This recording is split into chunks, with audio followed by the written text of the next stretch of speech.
एक लड़का इतना मेहनती था जो कभी नहीं निराश होता था। वो अपना हर काम पूरी शिद्दत से करता था।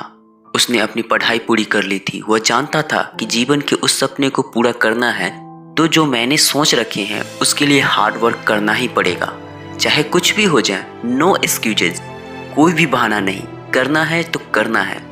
उससे भी दुगनी मेहनत से वो लड़का मेहनत करने लगा। उसने बड़े बड़े मल्टीपल कंपनी में फॉर्म अप्लाई कर दिया था। अब वो इंतजार कर रहा था कि कब उसे किसी कंपनी से इंटरव्यू के लिए कॉल आएगा। 1 हफ्ते बीत चुके थे, 2 हफ्ते बीत चुके थे, अब हफ्ते महीनों में बीत गया। अब वो थोड़ा सा मायूस होने लगा था, थोड़ी सी बेचैनी भी बढ़ने लगी थी। वो अपने आप को खुद से दिलासा दिला रहा था। अब बात विश्वास से दिलासे पे आ चुकी थी। उसकी हिम्मत टूटती दिख रही थी। वो लड़का चुपचाप सड़क पर चलता जा रहा था और उस सड़क का रास्ता एक बड़ी सी नदी की ओर जाता है, जो बहुत ही गहरी नदी थी, जहाँ से कोई भी नदी में कूदता तो उसका बच पाना बहुत ही मुश्किल था।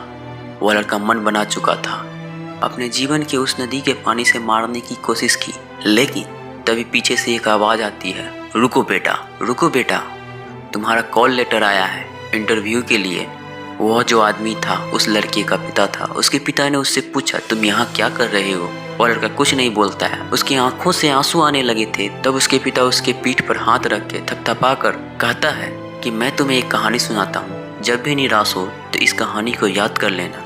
उसके पिता ने उसे एक चींटी की कहानी सुनाता है। आपने देखा होगा जिस तरह से चींटी अपना भोजन लेकर जाती है और रास्ते की रुकावटें यानी उसे कोई हानि पहुंचाने की यदि कोशिश करता है तो वह निराश नहीं बैठती है और फिर से कोशिश करती है। यदि वह लक्ष्य प्राप्त करने में नाकामयाब होती है तो वह अपना लक्ष्य नहीं छोड़ती, वह अपना रास्ता बदल लेती है।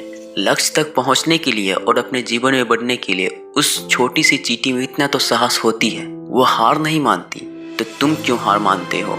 वैसे भी तुम तो खुद ही इतने मेहनती हो। उस लड़के में ऊर्जा का प्रवाह होने लगता है। वह लड़का इंटरव्यू के लिए जाता है, उसकी नौकरी लग जाती है और वह अपने परिवार के साथ अच्छे से जीवन बिताने लगता है। उसके सारे सपने पूरे होने लगते हैं। कहते हैं जब उम्मीद की किरण टूटती है तो कहीं न कहीं से एक उम्मीद की किरण जरूर मिलती है। तो धैर्य रखें, ऊर्जावान बने, अपने पे विश्वास करें। मुझे उम्मीद है कि इस कहानी का सार आप समझ चुके होंगे। अगर यह कहानी आपको अच्छी लगी हो तो कमेंट बॉक्स में अपनी राय जरूर दें। अपने दोस्तों के साथ शेयर करना ना भूलें। हाँ, अगर चैनल पर नए हो तो चैनल को सब्सक्राइब करें और बेल आइकन घंटी को दबाना ना भूलें, जिससे मोटिवेशन का नोटिफिकेशन आप तक पहले पहुंचे। Thanks for watching. Signing on, Vikas Vatika.